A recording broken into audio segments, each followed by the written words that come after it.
Welcome back, class. Today we are going to get into chapter 10.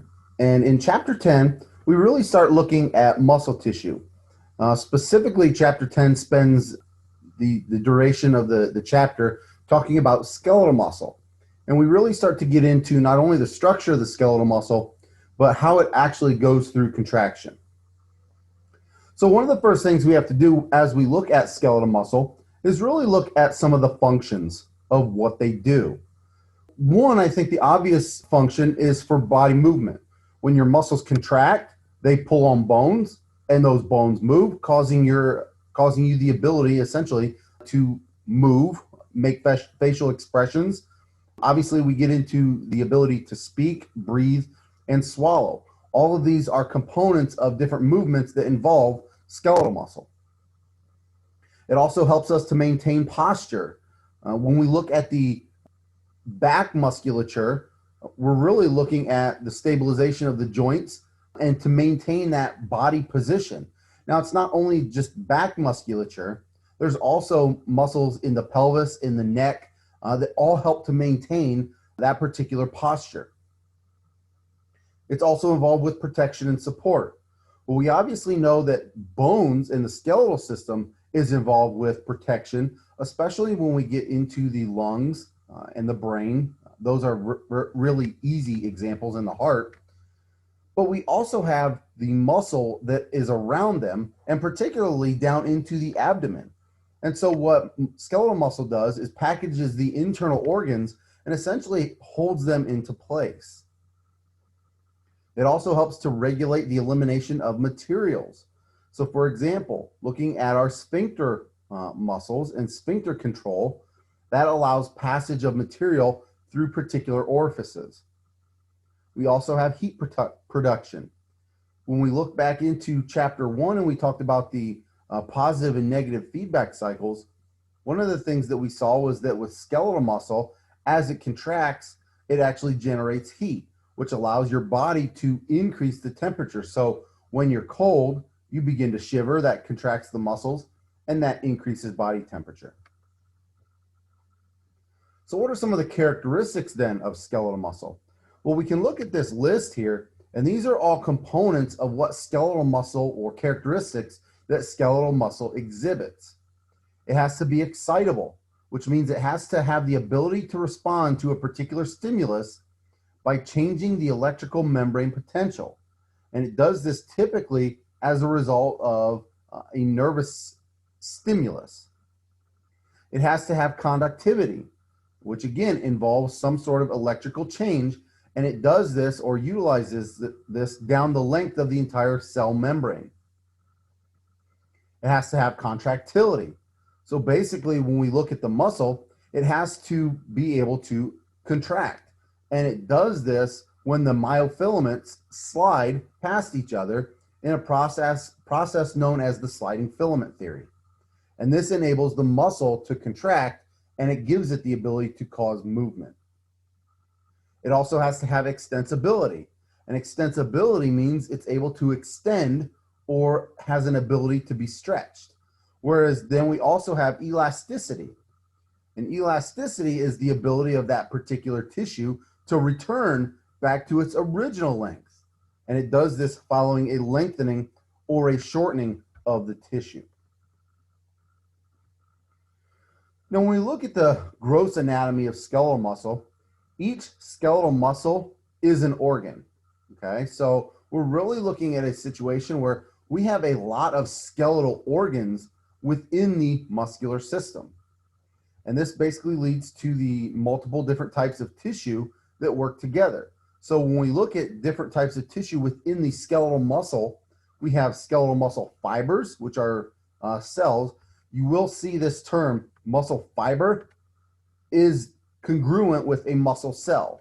Those are synonymous, okay? So those can be used interchangeably, skeletal muscle fibers or skeletal muscle cells. We also have connective tissue within a skeletal muscle and blood vessels, as well as nerves that are being utilized to send signals and cause some sort of stimulus in the muscle tissue. Now, when we look at the muscle itself and the muscle tissue, The muscle fibers or the muscle cells are going to be bundled within what we call a fascicle. And so a fascicle is going to be a bunch of muscle fibers bundled together, and then an entire muscle then is going to be a bunch of fascicles bundled together. So again, you'll see here a fascicle consists of many muscle fibers, but then we take that muscle fiber, and again, we said before, a muscle fiber is synonymous with a muscle cell. So as we look at some of the connective tissue components, there are three concentric layers of wrapping, and all three of these basically are made of some sort of connective tissue. So we have the epimysium, which is a dense, irregular connective tissue, and the epimysium is going to wrap the entire muscle. You'll notice that each of these have the same suffix, while we do have different prefixes. So we have epi, which means kind of the outer, peri, which is more the middle, and then endo, which is going to be very deep or within or inside. So the perimysium then is a dense, irregular connective tissue, and it wraps the fascicle. And so what the perimysium does is it houses many of our blood vessels and our nerves. And then we have the endomysium. And the endomysium is more of a fine connective tissue. It's an areolar connective tissue, and it wraps the individual muscle fiber or the individual muscle cell. This endomysium is a very delicate layer, and it's very delicate for electrical insulation. It also is utilized in capillary support and also helps in the binding of neighboring cells. So if we take a muscle, you'll see that we're able to telescope all of these individual pieces out. So here we have an individual muscle, this entire thing. You'll notice that within the muscle, it's kind of segregated into different areas. These different areas here are what we would call fascicles. So we can pull one of these out, and we did that here. This entire thing is a muscle fascicle, okay? Now you'll see another bit of segregation here where things are divided off. And within that, each of these is going to be a muscle fiber, okay? So each of these divisions is an individual muscle fiber or an individual cell. If we telescope one of those out then, you'll notice there's a bunch of little different cylindrical rods in here. We haven't identified those yet, but those are going to be called myofibrils, and we'll talk about that here in just a second.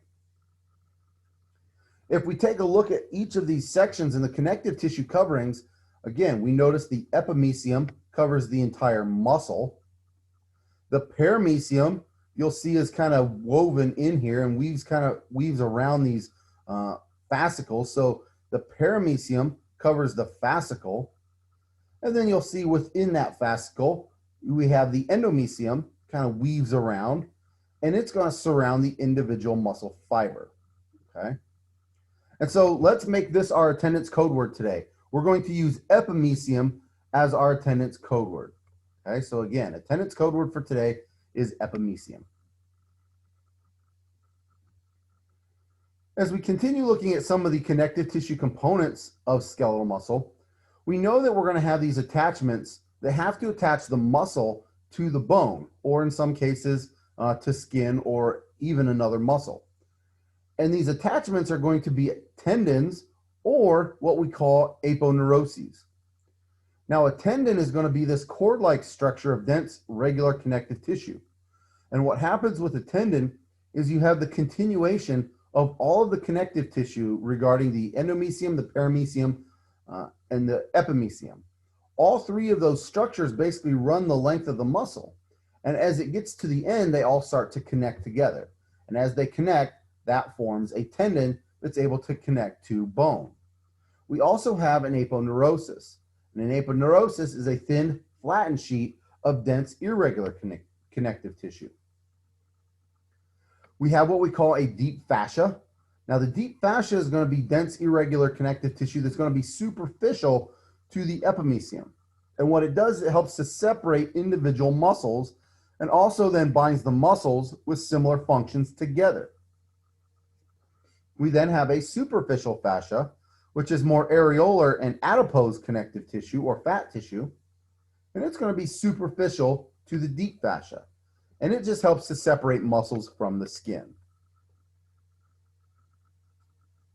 We also have to look at the blood vessels and nerves, because as we look at a muscle, they are very vascularized and they bleed quite a bit when injured.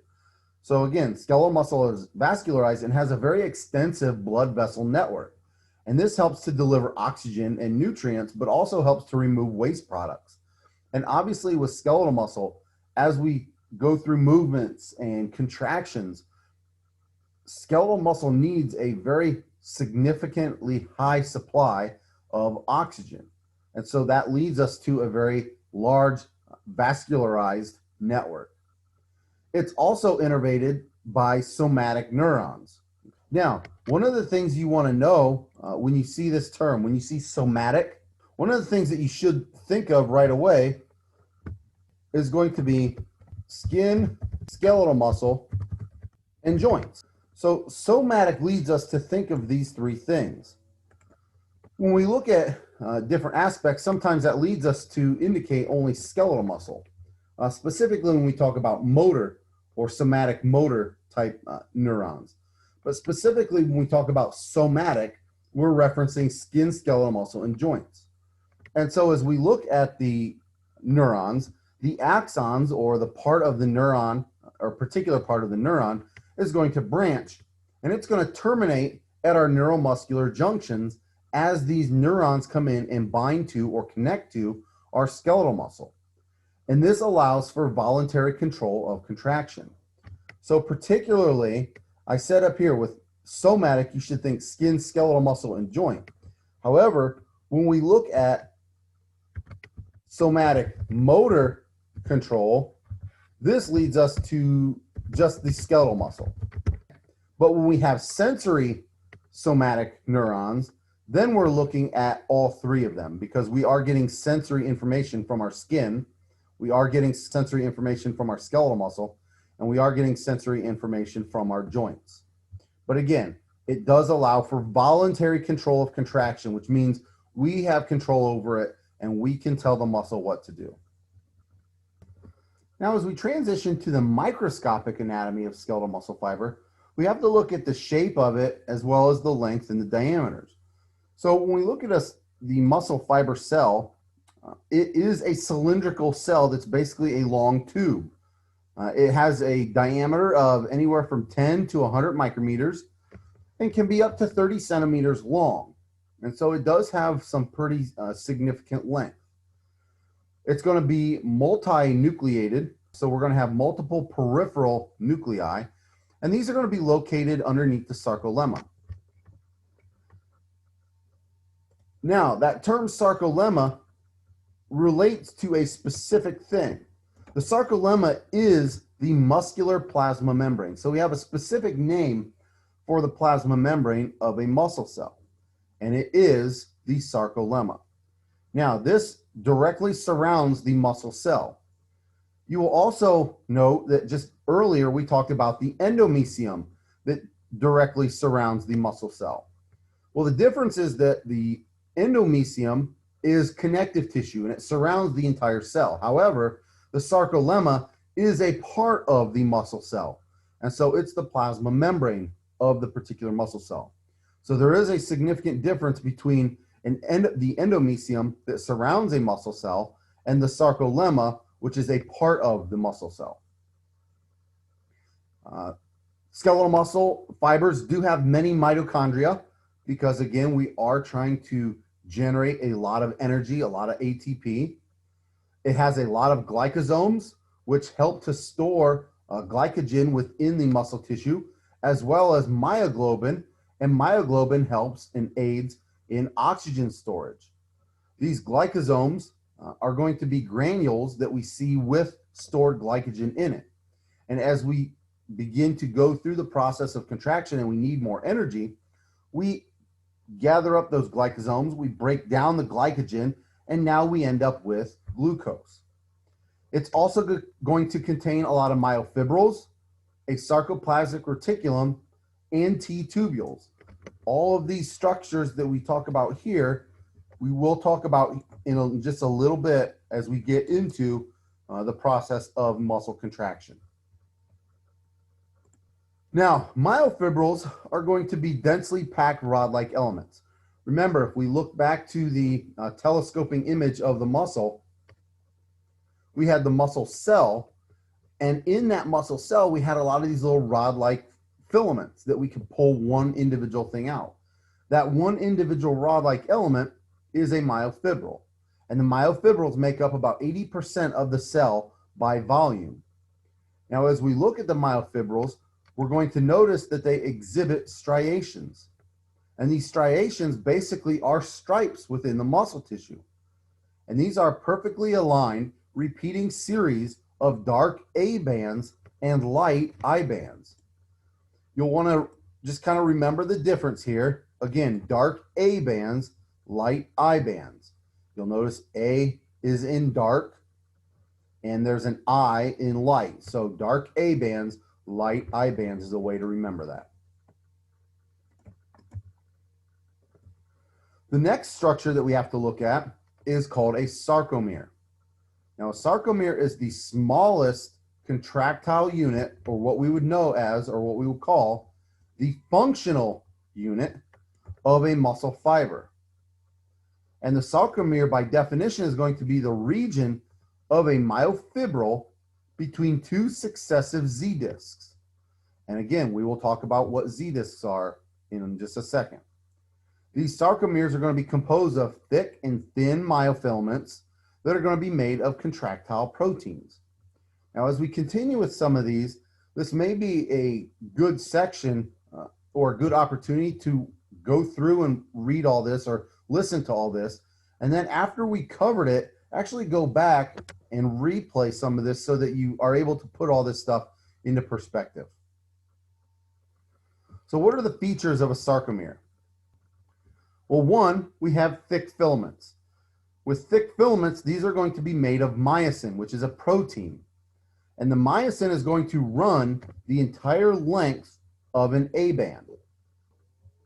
Our thin filaments are going to be made of actin, and they're going to run the length of the I band, but they're also going to run partway into the A band.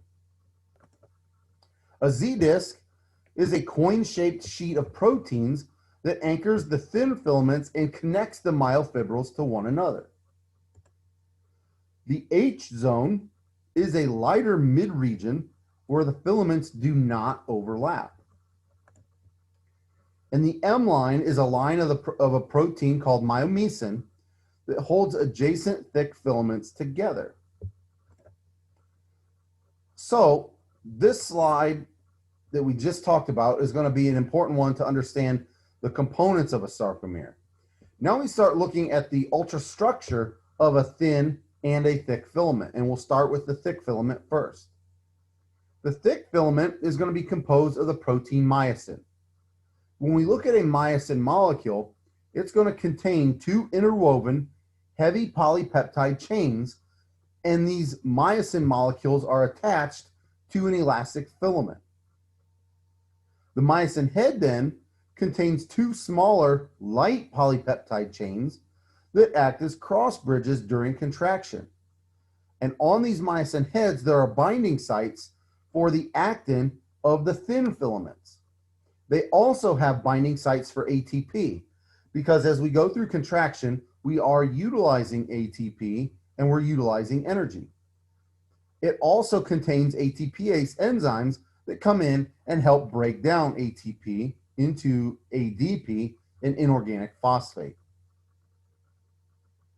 When we look at the ultrastructure of the thin filament, it's going to be a twisted double strand of the fibrous protein F-actin. F-actin actually consists of globular actin subunits. So it's basically a series of like little bubbles that are just aligned together. The G-actin bears the active sites for myosin head attachment during contraction. And then we will also have a couple components that regulate the thin filament, and that's going to be tropomyosin and troponin. And this tropomyosin and troponin molecules are regulatory proteins that are bound to the actin molecule. We also have an elastic filament. And this elastic filament is composed of the protein titin. It extends from the Z disc to the thick filament and runs within the core of the thick filament and then attaches to the M line. And because, again, it's elastic, it gives some of the muscle its elasticity, and it helps the muscle spring back into shape. We also have what we call dystrophin, and dystrophin is going to be a structural protein, and it links the thin filaments to the integral proteins of the sarcolemma.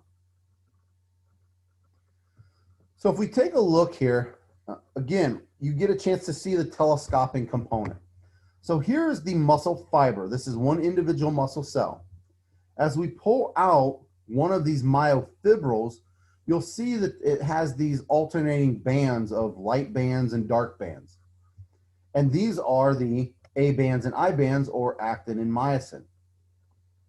You'll notice here that we identify individual sarcomeres. They're lined up one right next to the other. And again, they run from each Z disc to another Z disc. You'll also note within this structure here that we have all the components that we talked about on one of those first slides. We have the I band, which again runs from the edge of one thick filament to the edge of another or a different thick filament. And it's going to contain the actin molecules. Here we have the A band. It runs from the edge of a thick filament to the edge of essentially the same thick filament. Okay. Within the A band, then, we have the H zone, and specifically within that H zone, we have what we call the M line. Again, this identifies the sarcomere from one Z disc to the next. And again, we see that we have the identification of an individual myofibril. So as we take a look at the molecular structure of the thick and the thin filaments, you'll notice here we at least pull out the components of the myosin molecule. So here we have the two interwoven strands with the two myosin heads. Within that myosin head, or on those myosin heads, we have an ATP binding site, which is going to bind ATP. And then we have an actin binding site. And on this actin binding site is where we're going to attach to the actin molecule. At the bottom here, you'll see our actin, or our thin filament. Here, these red bubbles, or these red balls here, indicate the globular proteins, or the G protein components. These are the actin molecules, or actin subunits. We also then have our tropomyosin and our troponin, okay? And so after we take these two strands and kind of wind them together, we now have the tropomyosin molecule that basically covers these kind of indents. Those indents are the myosin binding sites where myosin is going to attach. And so essentially, if we come up here, we have the actin binding site, and it's going to attach to the myosin binding site. Now, it can only do this once these areas are exposed. And so tropomyosin has to be able to shift off the molecule. And in order for tropomyosin to shift, it has to go through a shape change of troponin. And you'll see troponin here on top of the tropomyosin. And this indicates a calcium binding site on the troponin molecule. So essentially, just kind of putting this into perspective, calcium will flood in here. The troponin, or calcium, will bind to the troponin. Troponin will change shape, causing tropomyosin to shift off of these myosin binding sites, opening up the site for myosin to bind to it. And then the myosin heads will actually go ahead, form a connection or a bond, and that's going to allow us to go through muscle contraction, of which we will talk about coming up here in just a little bit. So here we have an overall sarcomere. Now, we actually took one sarcomere out and made this significantly larger so you can see the microscopic anatomy of this particular sarcomere. So again, here we have our thick filament in our A band as it runs from the edge of one thick filament to the edge of that same thick filament. Within those thick filaments, we have the H zone, which runs from the edge of one thin filament to the edge of another thin filament. We have our I band, which runs from the edge of one thick filament and it's going to run to the edge over here of the next thick filament. So we do kind of cut off this particular I band. Here we have our Z disc and a Z disc, which gives us the distance of one sarcomere. And then we also have our elastic filaments that, again, attach here and will run the entire length of that thick filament as it attaches at the M line. So within this structure around these myofibrils and within the muscle cell, we have a structure called the sarcoplasmic reticulum. Now, the sarcoplasmic reticulum is going to be a network of smooth ER, and it surrounds each myofibril. So we have this extensive network of endoplasmic reticulum within individual muscle cells. Within our smooth ER, we're going to have what we call pairs of terminal cisternae. And these terminal cisternae, as they come together, form perpendicular cross channels.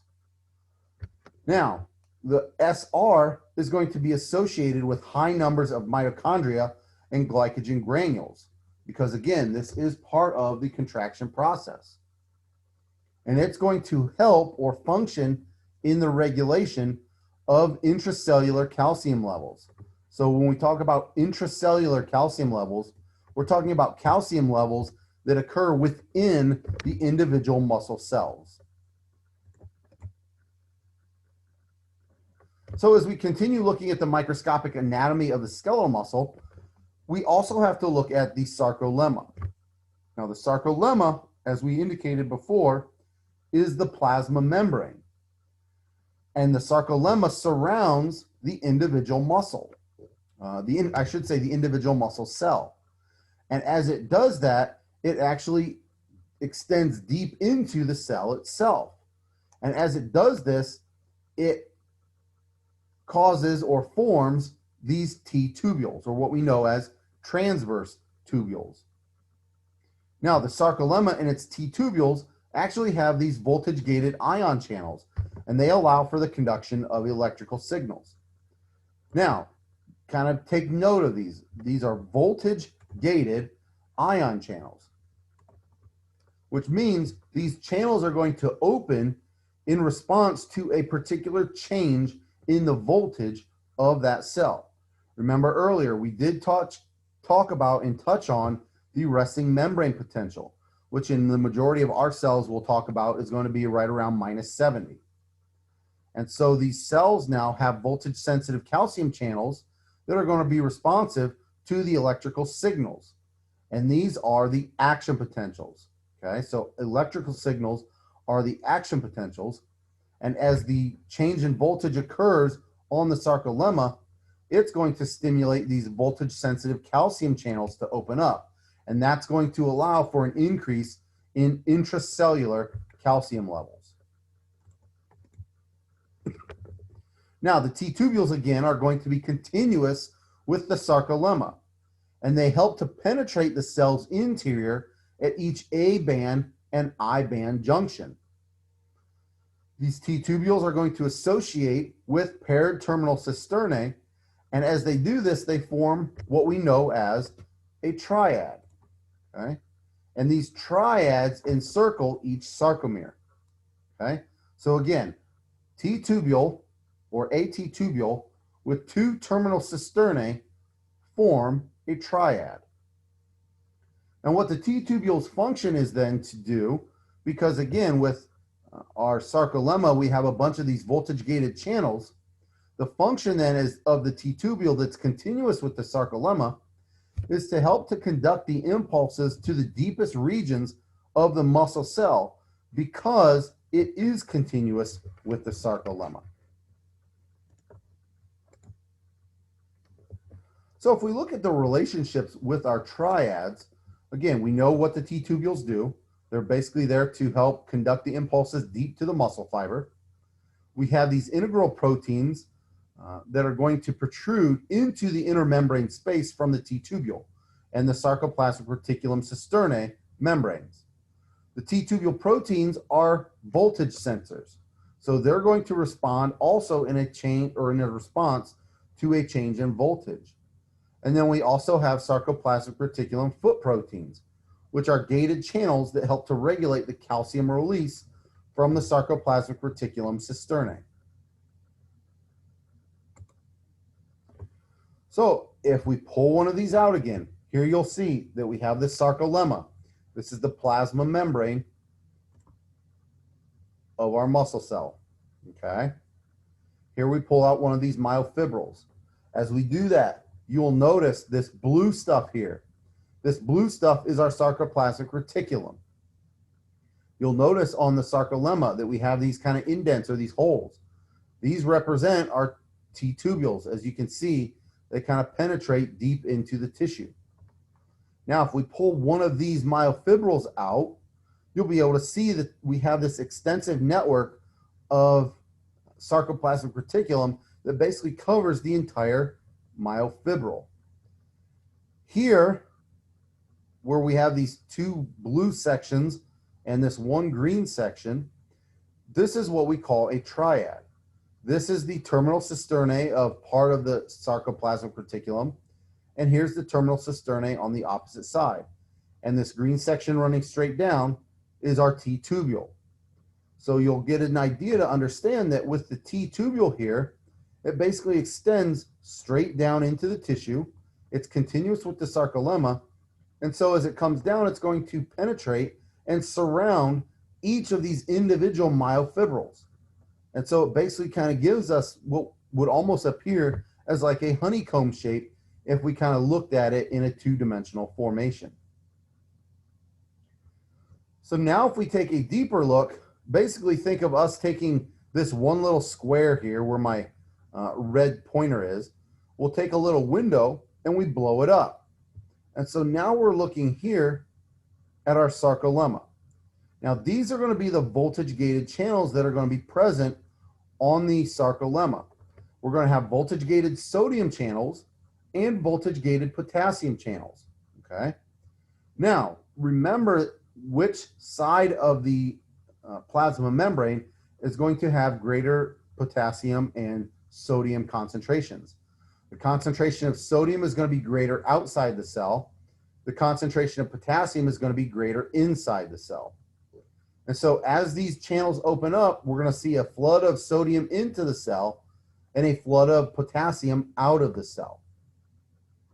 Here we get a chance to see our triad as we see the sarcolemma penetrate deep into the channel or deep into the muscle cell.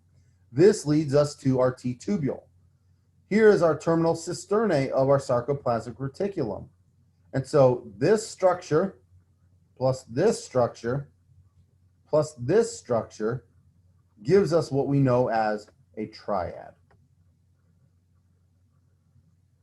And so here we kind of take a step back. Now we've gone more deep into the cell. So again, here you see our T-tubule with the part of the sarcolemma or the plasma membrane. You can see the phospholipid bilayer there on both sides. So here's our T-tubule as it extends deep into the cell. Here's our terminal cisternae, and here is our calcium release channel. This is going to be a voltage type channel, so it's only going to change or open in response to a change in voltage. And as it opens, it's going to release calcium directly into the cell. Please note that it's not releasing calcium into the T-tubule. It's going to release calcium into the cell itself, or into the muscle cell in particular. So here we have the structure of a sarcomere in our cross sections. You'll see where it occurs at the M line, the H zones, the A bands, the I bands, and the Z discs at those individual locations. So you can go ahead, spend some time to look at a cross section and see what's going to be present at each location. Keep in mind, normally when we look at these, we are indicating that this is a particular cell at rest. Okay, so it's not going through any stretchability or extension. It's not going through any contraction. It's simply a muscle at rest. So as we look at some other components of the sarcomere, we're not as concerned with these components, but we'll go through them very quickly. We do have some other structural and functional proteins. These things are going to include connectin, which extends from the Z disc to the M line. It helps to stabilize the thick filament and has a spring-like property. We also have dystrophin, which we talked about. It's a structural protein that links the thin filaments to the integral proteins of the sarcolemma. Any abnormalities of this protein is what can cause muscular dystrophy. So if we look at a clinical view and we look at muscular dystrophy is basically a collective term for hereditary diseases where skeletal muscles degenerate. The most common type is Duchenne muscular dystrophy. And with Duchenne muscular dystrophy, we have defective or an insufficient amount of dystrophin. The sarcolemma is damaged during muscle contraction, and as calcium enters the cells, it causes damage to the proteins. The problems typically are going to begin in early childhood, where you're going to notice walking difficulties. You're going to notice muscle atrophy, which again, with muscle atrophy, we are looking at a shrinking of muscle cell, and we can also notice postural issues. We don't currently have a cure for Duchenne muscular dystrophy, and so it is incurable, and patients rarely live beyond the age of 30. So now as we start getting into the skeletal muscle and looking at some of the muscle fibers and how we go through muscle contraction, one of the things that we have to look at first is called a motor unit. And a motor unit is simply a motor neuron and all the muscle fibers it controls. So a motor unit is a motor neuron and all the muscle fibers it controls. So we look at this motor unit and we look at these muscle fibers. So muscle fibers from a motor unit are going to be spread throughout the entire muscle. And the reason it's like this is that so a single motor unit is able to cause very weak contraction of the entire muscle. So what happens then is when the motor unit fires, all the muscle fibers that are involved within that motor unit contract, okay? So we're not going to get part of the motor unit to contract. It's the entire motor unit. Now, one thing that happens within muscle tissue is that these motor units usually contract asynchronously. And so what that means is they're not contracting at the same time. And by contracting asynchronously, it actually helps to prevent fatigue of the muscle itself. What we're going to find is that motor units are going to be different sizes. So very small motor units can actually control very few muscle cells. So we can have one nerve fiber coming in, and it may only stimulate 10 to 20 muscle cells. And as we do this, we notice that the smaller motor units are going to be controlling muscles that are involved with fine movements. So things like the fingers and the eyes, we have very fine motor control, very specific movements. We also have large motor units, and these are going to occur more in large weight-bearing muscles. So things like the thighs and the hips, where very fine control isn't as important. So as we start to look at how these motor units are controlled, we have to then transfer ourselves to look at a neuromuscular junction. And so a neuromuscular junction is the location where the motor neuron innervates the muscle.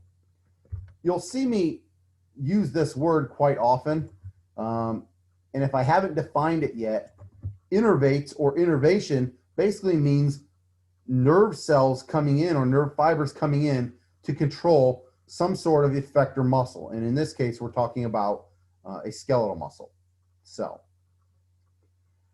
Now, usually the neuromuscular junction is going to be mid-region of the muscle fiber, and it's going to have the following components or the following parts. It's going to have a synaptic knob, which we'll see in this part of the graphic.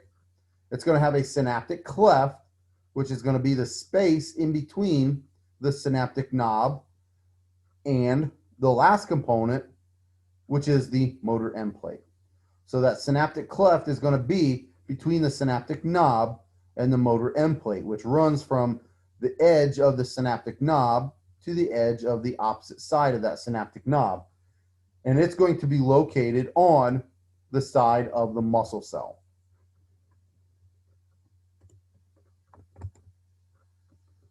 So if we look at those three components, the synaptic knob is the expanded tip of the motor neuron axon. And what it does, it's going to house our synaptic vesicles. Now, these synaptic vesicles are very small sacs that are actually filled with the neurotransmitter called acetylcholine, which we will abbreviate ACH. The motor end plate is going to be a very specialized region of the sarcolemma that's on the muscle cell, and it's going to have numerous folds. It also contains many acetylcholine receptors. And these acetylcholine receptors are going to be opened by the binding of acetylcholine.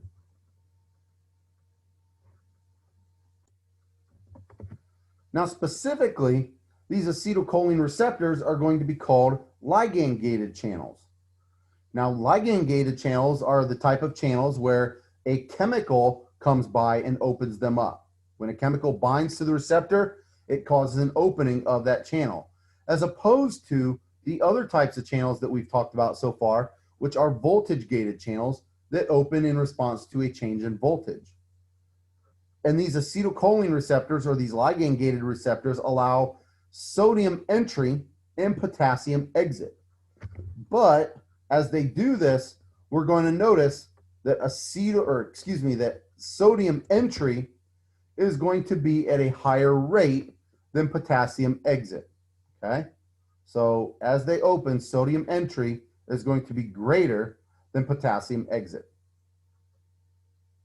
The synaptic cleft then is a narrow fluid-filled space that separates the synaptic knob from the motor end plate. And an enzyme known as acetylcholine esterase resides within that synaptic cleft. And the function of acetylcholine esterase is to help break down acetylcholine molecules as we end muscle contraction.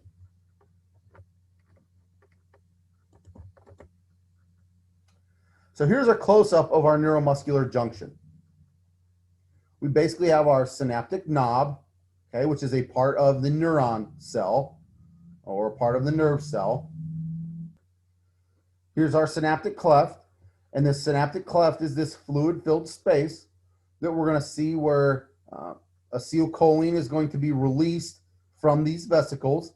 Acetylcholine is going to come by and bind to these channels, particularly called sodium-potassium ligand-gated channels.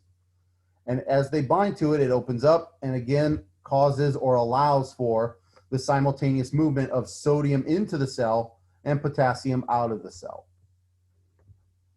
And then again, we are left with, on the muscle side, this is our motor end plate. Now, as we take a little step back, you'll see again, here's our neuromuscular junction. This is our muscle fiber with the myofibrils on the inside. One thing we're going to notice about muscle fibers is they are going to exhibit a resting membrane potential, or an RMP, of which we have already talked about. The fluid inside the cell is negative compared to the fluid outside the cell. So we're always measuring the change on the inside of the cell compared to the outside. So the resting membrane potential of a muscle cell is going to be about -70. So we'll want to kind of commit that number to memory here. And the RMP is established by leakage channels as well as the sodium-potassium pumps that we've already talked about. And it's at this point where, as we're at a resting state, our voltage-gated channels are going to be closed. And so again, this is at a cell that's at rest. At this point, we're going to be at our sliding filament model of contraction. And this will be where we pick up in our next lecture.